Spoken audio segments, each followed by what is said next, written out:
What I want to do today is just show you a different perspective, okay? We've been doing a lot of research for the last 2 years. We've been looking at something that's called the Freeman a position, if you like. And we've been looking at a number of different ways, and a lot of people have brought a lot of information over the last 2 years to this. It's basically a website, would you believe? That's what it is. Well, they brought me basically information that I've deciphered and decided to not accept the normal view of things. I've decided to question, and question in depth. And this is what you're about to see. As you see this at the moment, this is probably how you would see our country. Actually, I'm going to walk around here because it's easier. So as you would see our country, you would see there's a parliament, and then people in that parliament are meant to represent you because you elect them to do that. That's what you believe. You believe in politics. A lot of people believe in politics. You believe that the political parties are elected in power to serve you, to make sure that everything in your country runs right, to make sure you're looked after. You believe that Acts of Parliament, statutes are laws, and you have to abide by these laws. That these laws are statutory instruments, this is how they're enacted. And they're laws as well that you have to abide by. You believe it, most people believe in the word a constitution, a constitutional set of laws made up of statutes. And people say to me, society's broken. Well, what I'm going to tell you today is it's not broken. It works exactly the way it was planned to work. Because this goes back hundreds of years. This is not something that's new. And there's courts of justice. How many people in this room have suffered at the hands of the courts of justice where injustice is actually happening? What I'm going to tell you today is that the members of Parliament are actually directors of a corporation. That is what you're elected. And because you're only electing directors of a corporation, nothing will ever change. It will go in the same direction forever. Because politics is not what you think it is. The members of Parliament. Anybody seen this before? This is Dun & Bradstreet. Do you know what Dun & Bradstreet is? Right. If you were going to do business with a corporation or a company in the world, then you can use Dun & Bradstreet, which at the moment is about 160 million corporations worldwide. You can use these to find out if that corporation does good business. Does it have any debts? Has it got any county court judgments against it? So what this is a register of corporations, of companies. And the members of Parliament are a company.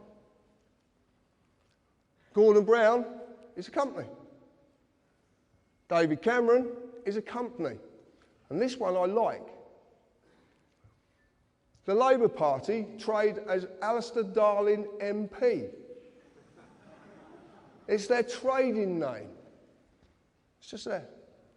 The reason they trade with Alistair Darling MP is because Alistair Darling is a diplomat. There's about 3 of them. If they trade in his name, that trading name has diplomatic status. That means they can bend things and do things that you don't know about. It's a whole different way of doing things. This is what politics is about. This is what you believe to be the people representing you are doing, but they're not. This is what they do. So we look at politics as pertaining policy, an administration of a government, a plan or a course of action, also defined as a political party, corporation, written contract or a certificate of insurance. Acts of Parliament become statutes, primary legislation. You know what legislation is? You've heard this word, yeah? No? Internal or enacted, enforced by statutory instruments which are secondary legislation. Council tax is a statutory instrument enacted on the 1st of April 1993 under the primary legislation, the Local Government Finance Act of 1992. But when we look at a statutory instrument, we find it's a created, written, legal contract. It's not law. Where does it say it's law? Can you see it? Society. So I'm going to look at society and the contracts. Society, the socially dominant members of a community. Does this country have a socially dominant element who want to stay socially dominant? Right. It is a number of persons united by mutual consent in order to deliberate, determine and jointly act for a common purpose. Does that ring any bells? Contract is an agreement between two or more persons that creates or modifies an existing relationship. Offer, consideration and acceptance must be there or exist for a contract to be made. Then we look at a constitution, the fundamental rules, written or unwritten, which John explains earlier, that establishes the character of a government by defining the basic principles society must conform to. Do you have to conform to things? Do you? Do you pay tax? No. You don't? Join the club. You were not given a choice if you wanted to join this society. It was made for you at the time when you could not express a choice. So when we look at the word statute, I know I like this one, a legislative rule of society given the force of law by the consent of the governed. And I ask you, please, if you could explain to me where in that definition taken from Black's Law Dictionary that says that statute is law. The force of law, but it's not law. Right. I will get to that, not quite yet, but I will get to it. From the neuter, everybody must know this word status. Is what our society, what does it rely on? Status. Yeah? That's what we want to do, don't we? We want to be better in status. More money, bigger car, bigger this, bigger that, better than next door neighbour. That's the word, status. And it all comes from this. Status is the legal character of a condition or condition of a person or a thing. It's not real. It's imaginary. Okay? Completely imaginary. And in the definition it actually shows that it's not law. It's given the force of law, which means it will apply to you if you consent. What does the word consent mean? Exactly. So what happens when you don't agree? It isn't law. Can't be given the force of law. By its own definition, it only applies to a person and not a man or a woman. How many people in the audience today think they're a person? Oh, come on. Yeah, right. The United Kingdom is a corporation. Now, up till February of last year, it was United Kingdom PLC. In February, and it's dissolved, and they've never, ever published their accounts. If you want to check that out, go on Companies House, because it's there. But on Dun & Bradstreet, they're now registered as United Kingdom Corporation Limited. Any corporation has employees. The employees are not just civil servants, they're all of you. Every one of you. If you have a national insurance number, that means you too are an employee. Company policy of this corporation requires you as an employee to pay tax, follow all the legislative rules of that corporation, in this case, statutes. As in any company, if you break the rules, you will be disciplined under that company's legislation. The police of the United Kingdom Corporation are all companies too. Run for profit. Because that's what companies basically do. They run for profit. And who are they making profit for?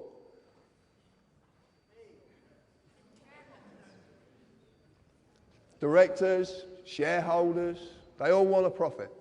And where does that profit come from?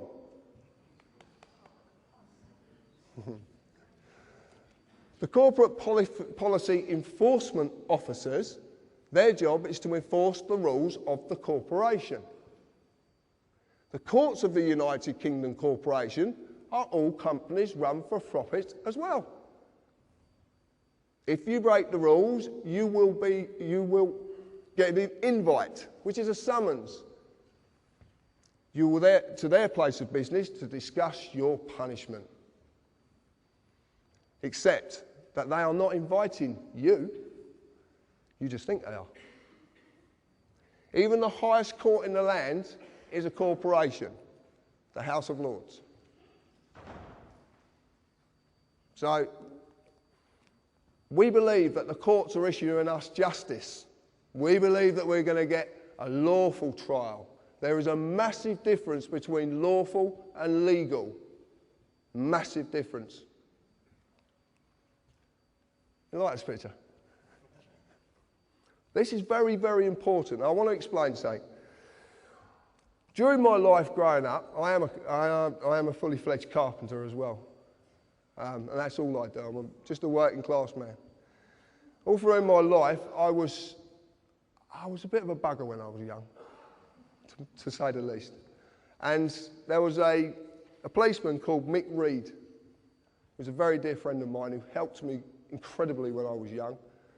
Because when I was growing up, I didn't fit into anything. I didn't fit into any group, or I didn't fit a slot. I always questioned everything, and I questioned discipline. I questioned authority if I thought it was wrong.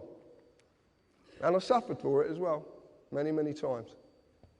But Mick showed me that there is what a real policeman's about. And this is where this comes from. This is where I understand this now. A policeman, a human being, his duty under common law of this land is to serve and protect every individual in this land. You've heard Albert say this today. That is his duty. That is what he does his job for, to serve and protect and never, ever delay right or justice to any individual in this land. That's their job. They must uphold the common law. But they have a fiction attached to them called a police officer. Now, if you look at the word officer, it comes from the corporate world. What's a CEO? Chief Executive Officer. It's all officers. They're unbelievable. This man on my right is who enforces statutes on you. This man protects you. But the trouble is, the boys in blue, who I've got all the admiration in the world for, because I've got a lot of friends in the police force, don't know the difference.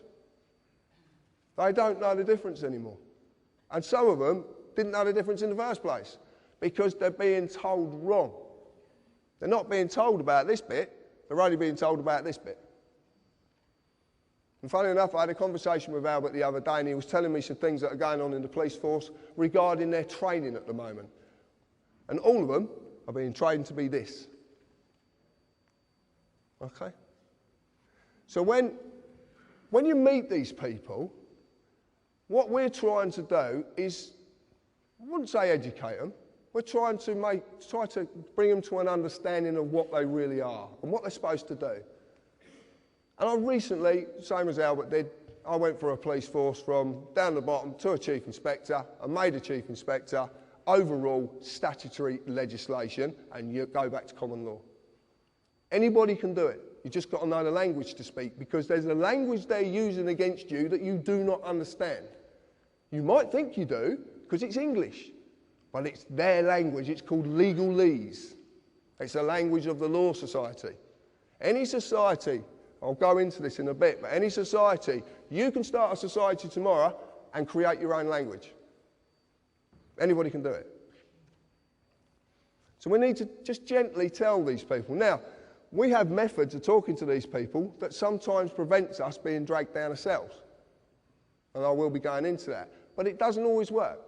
Because if they're going to slap the cuffs off you and drag you away, they're going to do it. Okay? And you might as well just make it easy, but always let them know that you are protesting. Peacefully. No violence. No violence whatsoever. This is not about violence. It's a bit like Gandhi said, an eye for an eye just ends up with the world being all blind.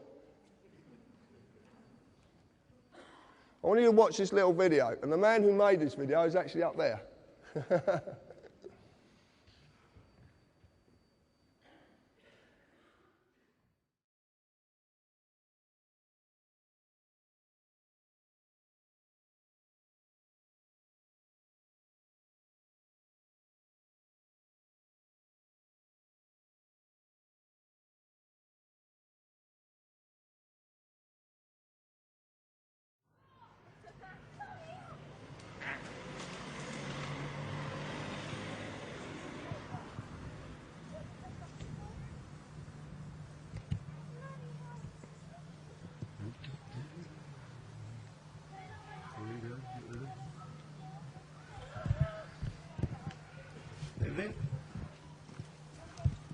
Put the camera down for Can I us, help mate. you?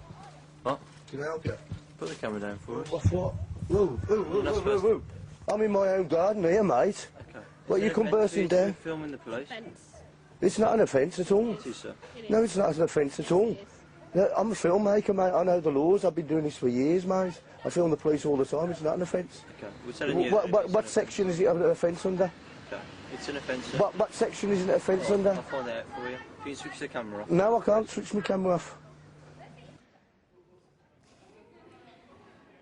It gets better. I promise you, it gets better. If you can't read it, I will explain it after. I'm not doing nothing wrong. I'm in my own garden. You've come round our path. I do this all the time, mate. Get this in as well. Get the mobile phone, the solicitor. Mate, this is a free country. You're entitled by law, yeah? Sarge, just quickly, we've just done a stop check on the Welsh Arts Farm. There's a gentleman here that's filming us. Yeah, he's in his own garden, minding his own business, and the police have just come over here intruding on my privacy, my liberty, my freedom. It's not illegal. I do this all the time. I film the police all the time down here. I film the inspector at the meetings, mate. I think you've got it long. What's your name? Sorry, sir.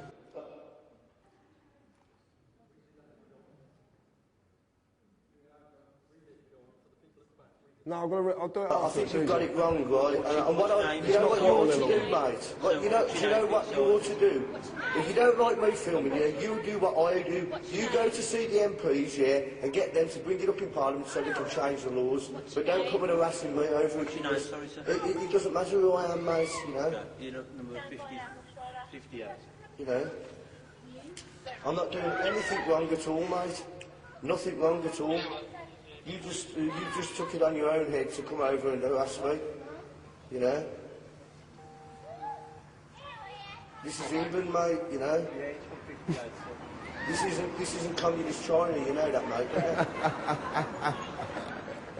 That was a blinder down. So, what are you doing here?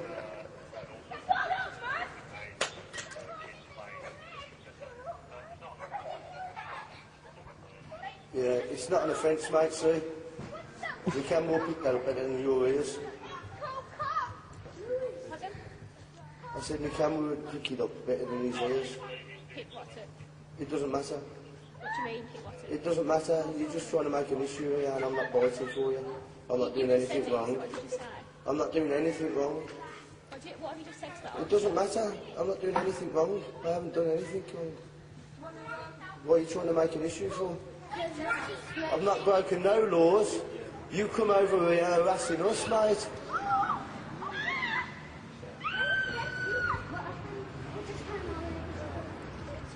Thank you. Have a nice day.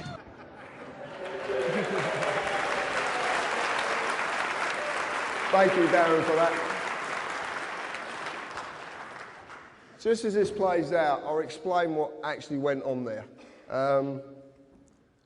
Actually, I'll get this to stop. Oh, actually, you don't need to see that yet. Oh, you can, actually. Right, just to let you know, all the police, I said all the police are registered corporations.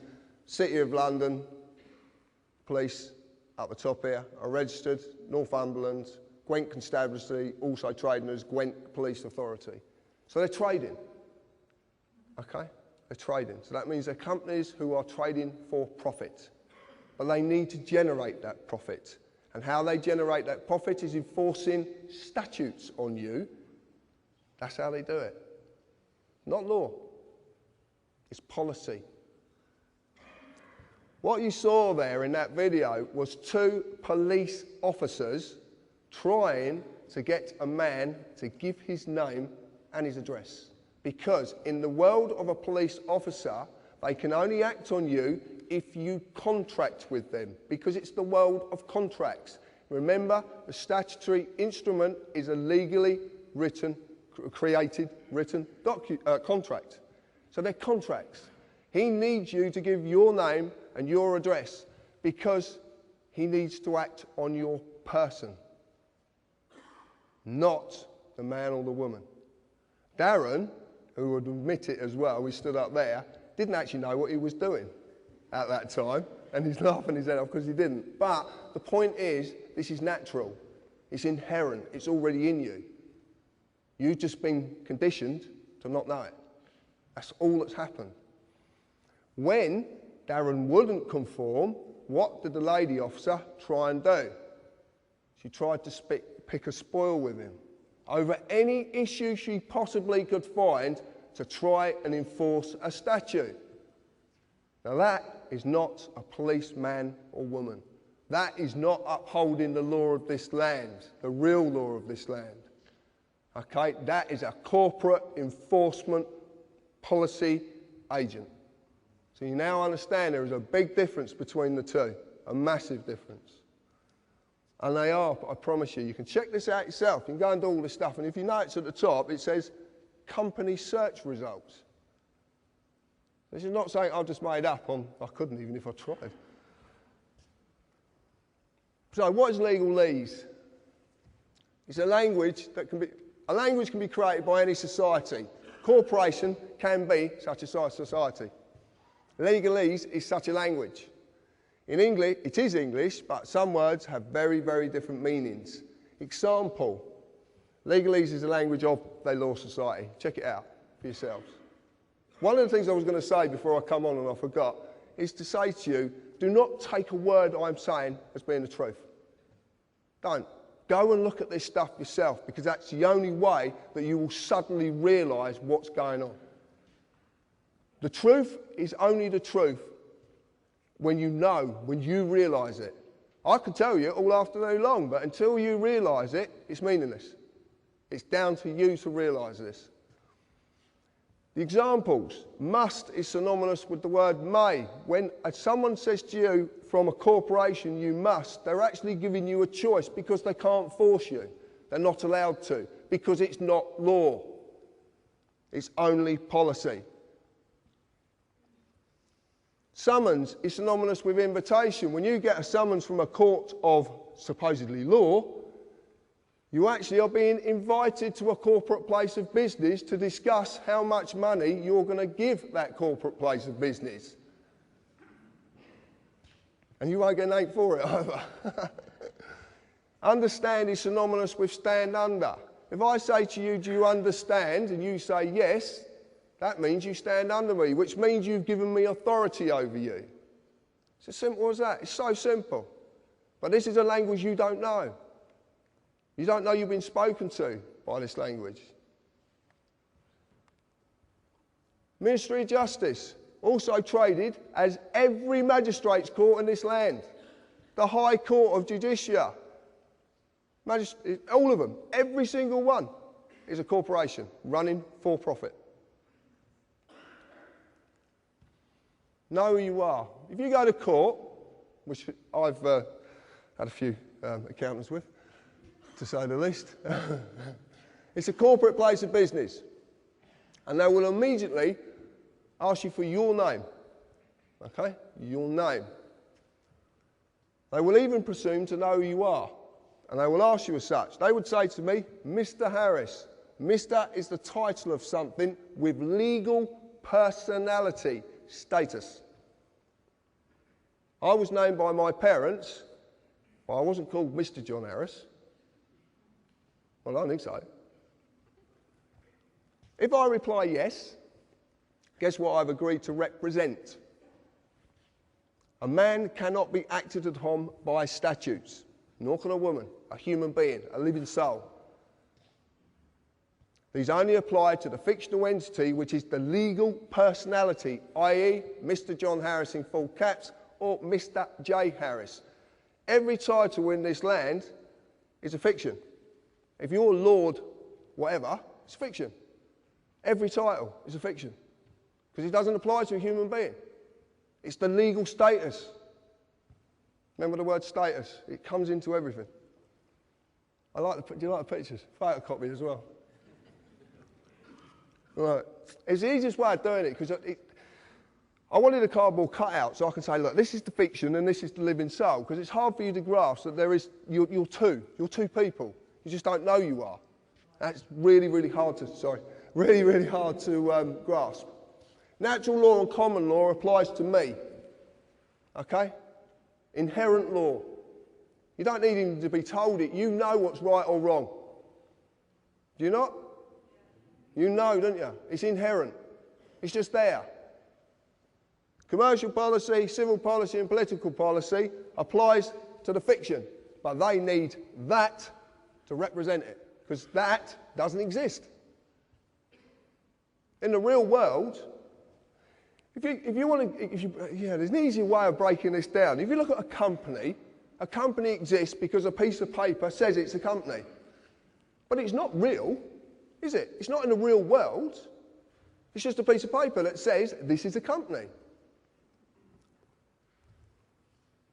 Common law v. statute, rules and policy. I like this.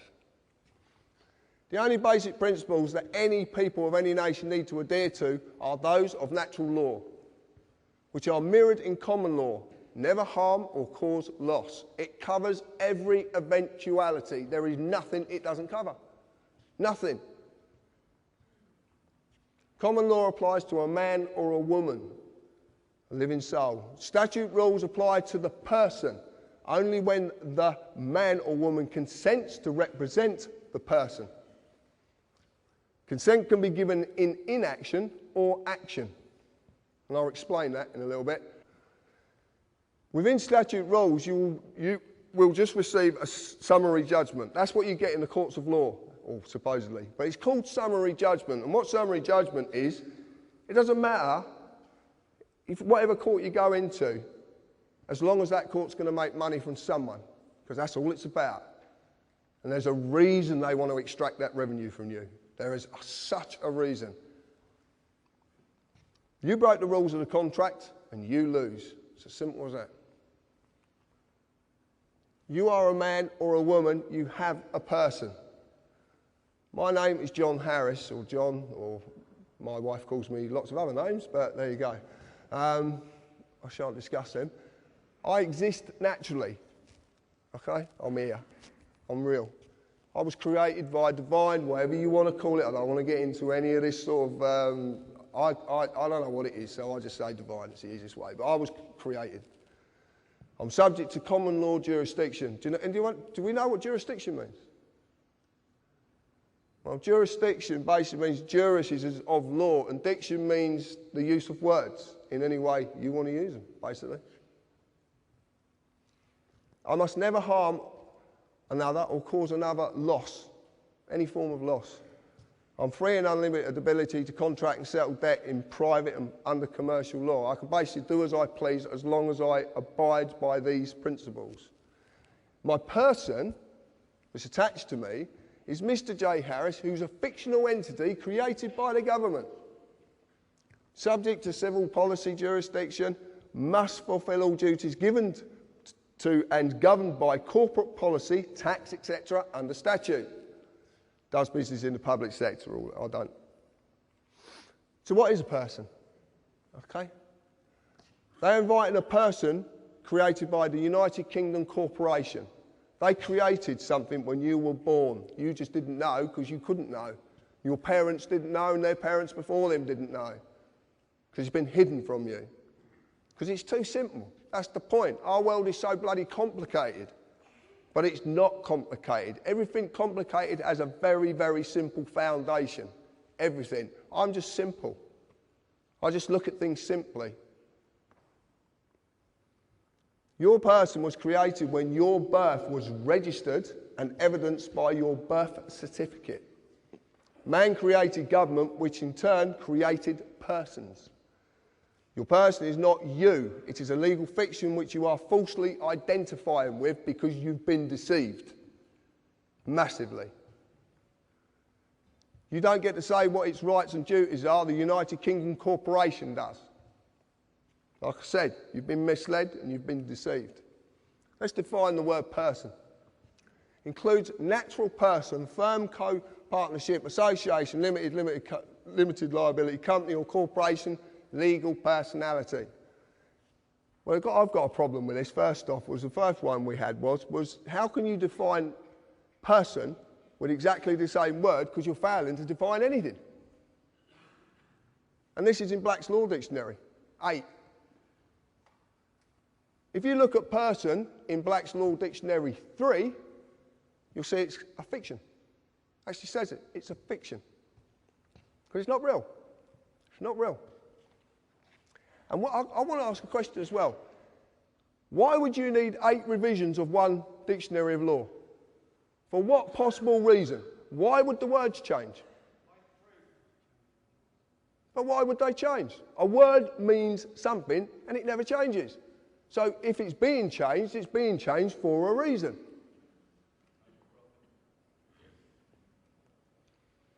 The creation of the person. When you were born, your mother, father, submitted a birth certificate registration application form.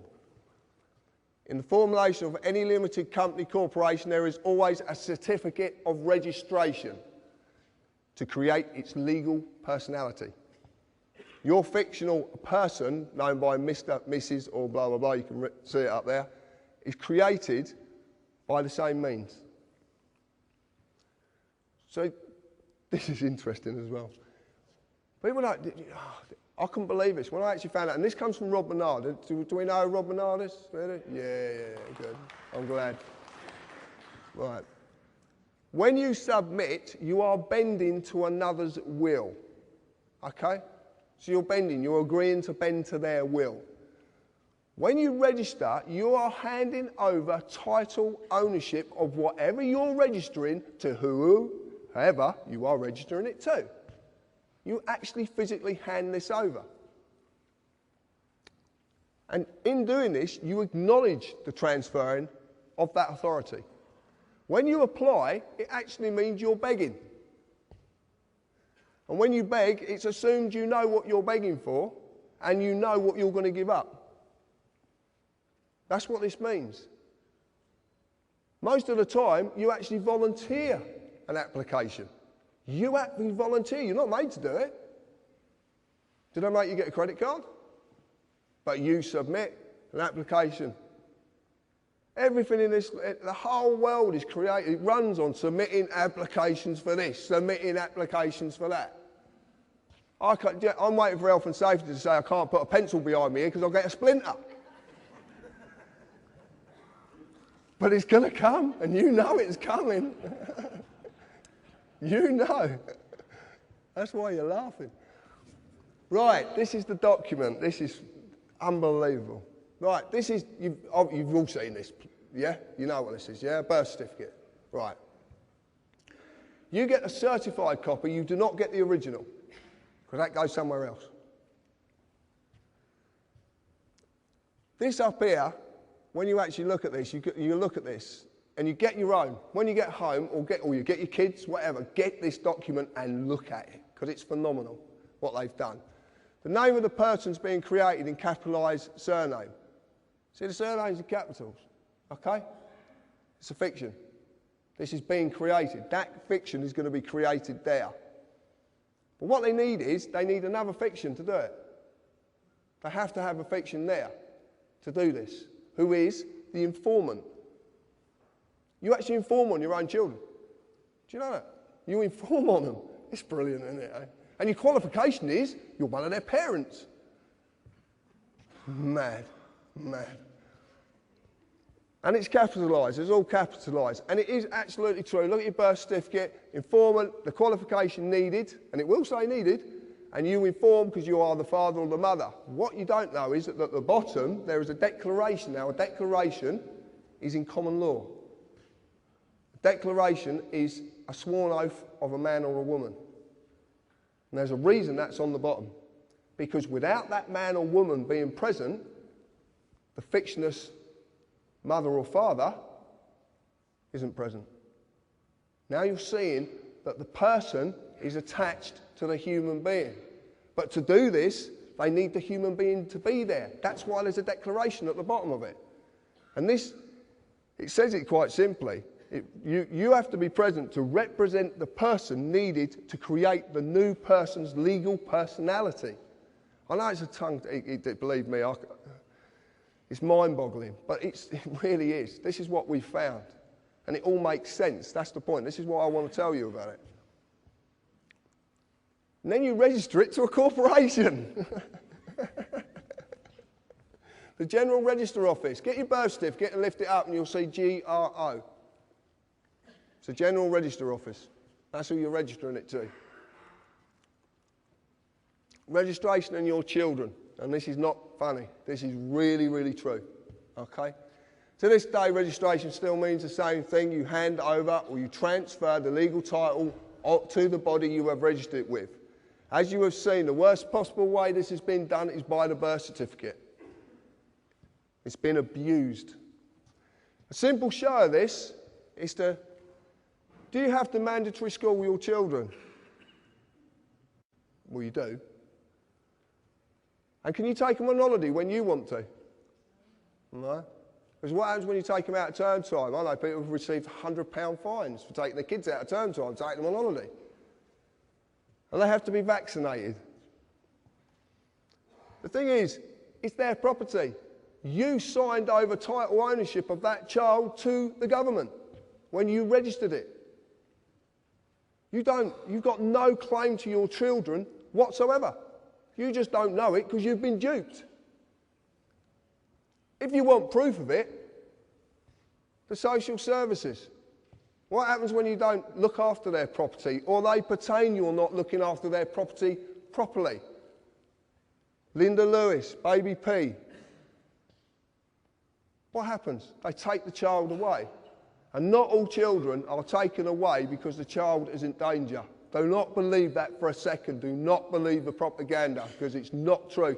And my friend down there, Mr. Gerrish, can prove this many, many times. What you'll notice is it says Social Services PLC because it is a PLC. And a PLC is a publicly limited company that has shareholders. And shareholders need profits. And where do they get profit from? Stealing children.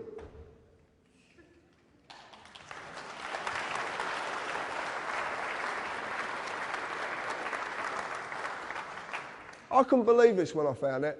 I was stunned. Brian's been telling me this for 18 months. And I couldn't believe it because I couldn't see any facts, and I only deal with facts.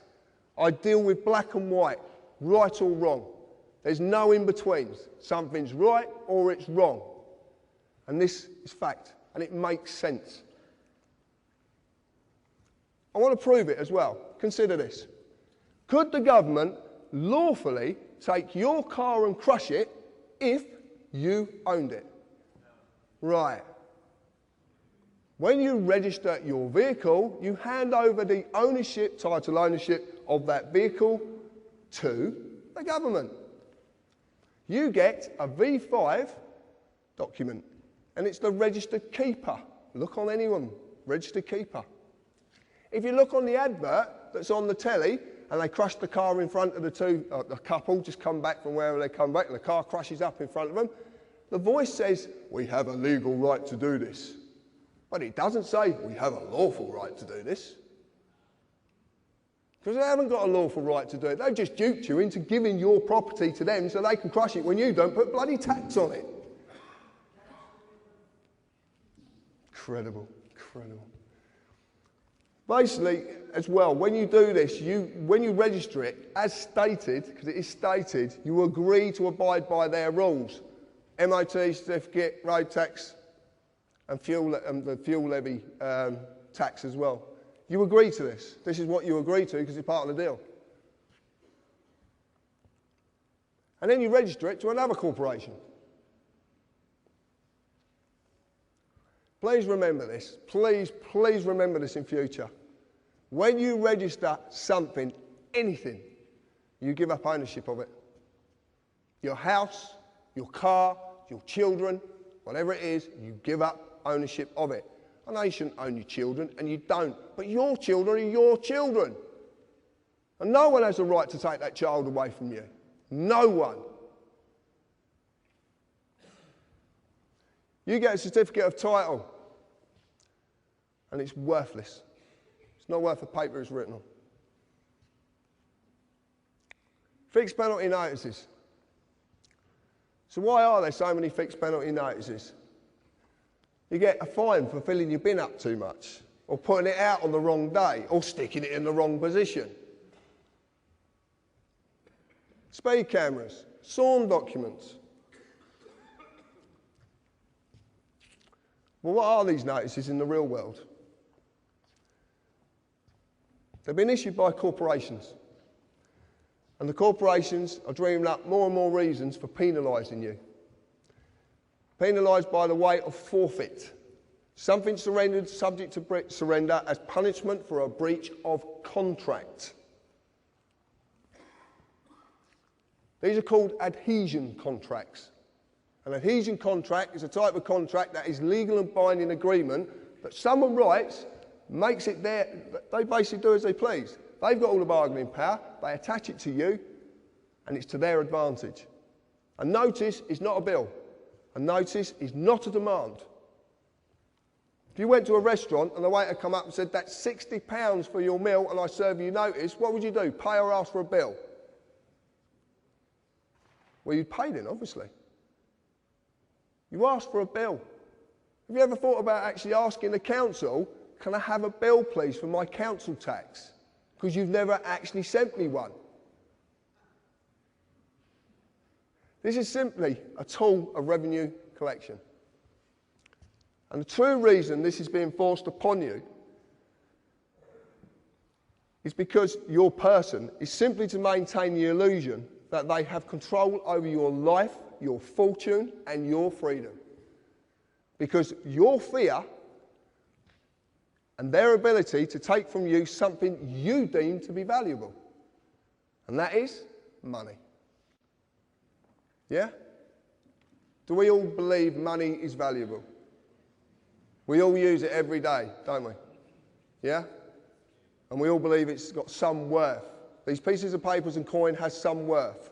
Because you can take it somewhere and someone will give you services for it. I shouldn't have said it that way, should I?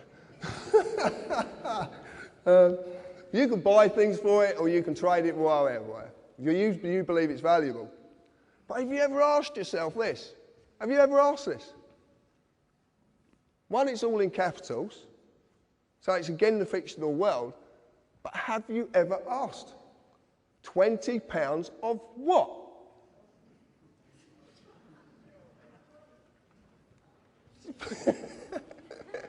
It's true though, isn't it?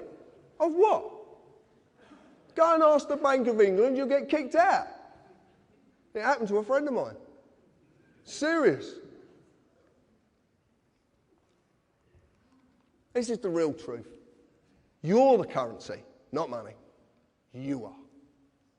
Because without you, this country grinds to a halt. Because the principal workforce of any machine or any corporation or any company are slaves. And they have to give you something to believe in so you will do that work and you will not question.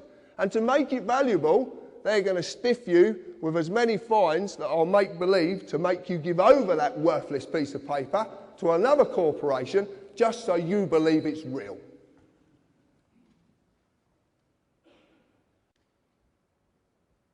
No?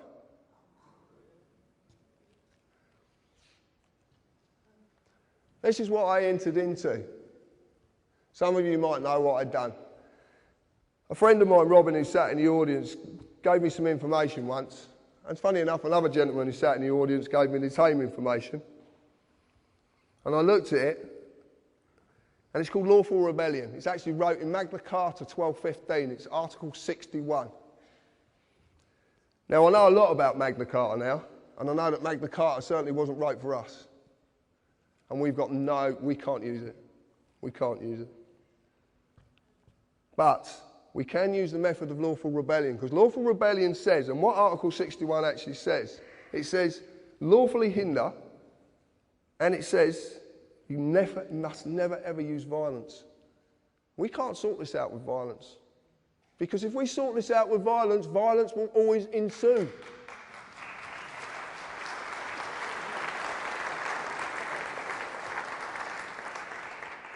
We have to do this peacefully. And the way we do it peacefully is learning the rules of the game. So when these people come to us, not only, you've got to understand this, there's people out there who are working in all walks of these corporations who know there's something very wrong. They don't know what it is. They're trying to do something about it. And they can't do something about it until they have the knowledge to be able to do something. And we need to give these people that knowledge. Every single time you write to the tax office and you tell them, I'm not paying because, what do you want me to pay with? What's it worth? Ask the tax office what they want you to pay. And say to them, what's it worth? You want me to give you a worthless piece of paper? The tax office, these people need to be educated. They need to learn this. The police, the courts, the judges, the politicians. There's politicians down there who don't even know about this. So what we do is, whenever you're stopped by one of these individuals, ask them this: am I obliged to ask you your questions? Because they won't know what the word obliged means. They won't know what it means. And it's a choice. It's a choice. And then ask them, under what authority and under what law are you acting? The reason being is because if they say to you, it's under this law, and then they suddenly say, and you prove it's a statute, an act of parliament, that says it in itself, an act. Parliament, that's all it is. It's theatre, it's an act. Shakespeare said it, the world's a stage, and we're all acting. It's absolutely true. But when you say to these people, you can actually say this, and this is absolute fact, because I'm just about to do this to the Chief Constable of Devon and Cornwall Police. Failure to differentiate between a statute and a law is gross negligence that's equivalent to the common law crime of fraud. They're committing fraud. They've committed fraud on you from the day you were born. This applies to anyone who is trying to enforce these statutes. You are a man or a woman. You are not a person. You are not a person. The legal world is the same as your person. It is a fiction. It's an illusion. It is not real. You just believe it is because you've been duped. And they've made it so bloody complicated. But it's not complicated because it doesn't exist. It's not real. The corporate employees must get a man or a woman to represent the person before a contract can be formed. That's absolutely true. They will ask you your name, they'll ask you your address. When they get your address, they've got joinder. Because there could be 100,000 John Harrises in England. They need that address to get joinder, so they can prove who you are. The second you do that, the human being has said, yes, I'm the person. Remember, there is no justice in this country. And there isn't any justice in this country. I see it daily. I have people contact me. I hear the most sad stories. I know a lady sat in the audience, who is, I know that her story is incredibly sad about her dad. And I've listened to it, and I want to help her, and I can't help her. Not at this moment. But I have a way of doing it, though. There is no justice. You will only ever receive summary judgment. They just want to extract money from you because they want you to still believe that this stuff's real. For every court, even the highest court in the land is a profit-making corporation, and it runs under the United Kingdom Corporation. This is the only way you can do it, and I'm not asking anybody to do this. I've never asked anybody to do anything that I do. I want to save my country. I don't want to save this country, in fact. I want to save this island. Why have we got borders? Why do the English hate the Scottish, or the other way around? Why do the Welsh? Why have we got borders? Because we've been divided. Because when we're divided, we can't unite. We've been divided by languages. Political parties were designed to divide people. The only way to get rid of this once and for all is to sacrifice the person. To sacrifice the person is to remove that person completely. That means the birth certificate has to be destroyed. And it can be done. I've seen a way of doing it. Massive implications, but it can be done. And I am going to do it, because I am not living in this society 1 minute longer than I have to and watch my fellow human beings suffer under it. I will find a way to get out of this, and I will succeed. The reason being is because what I'm doing is right.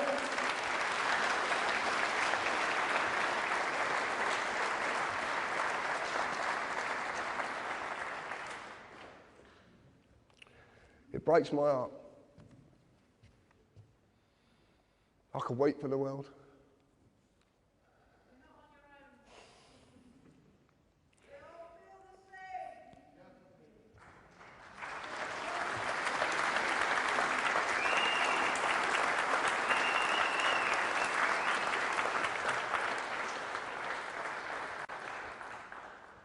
And if anybody ever tells you that a grown man can't cry, yes, he can. Thank you.